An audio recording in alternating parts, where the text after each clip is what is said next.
புதுக்கோட்டை அருகே வடவாளம் கிராமத்தில் அமைந்துள்ள திருக்கோவிலைச் சார்ந்த கலியுக மெய்ய ஐயனார் கோவில் இரட்டை தேரோட்டம் அதி விமர்சையாக நடைபெற்றது.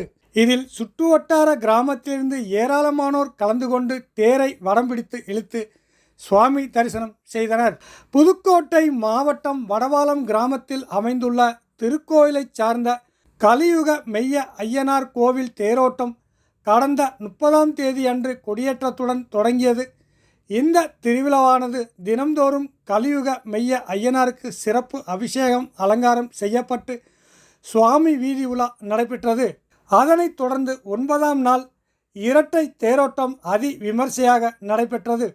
இதில் மா, பழா, வாழை என முக்கணிகளாலும் மலர்களாலும் அலங்கரிக்கப்பட்ட ஒரு தேரில் விநாயகரும் மற்றொரு தேரில் சிறப்பு அலங்காரத்துடன் பக்தர்கள் ஊர்வலமாக எடுத்து வந்து கலியுக மெய்ய ஐயனாரை தேரில் வைத்து சிறப்பு பூஜைகள் செய்து தீபார்த்தனை காண்பிக்கப்பட்டு பின்னர் சுற்றுவட்டார பகுதியிலிருந்து ஏராளமான பொதுமக்கள் கலந்து கொண்டு ஒரே நேரத்தில் 2 தேர்களையும் மேலதாளங்கள் முழங்க வான வேடிக்கையுடன் வடம் பிடித்து இழுத்துச் சென்றனர்.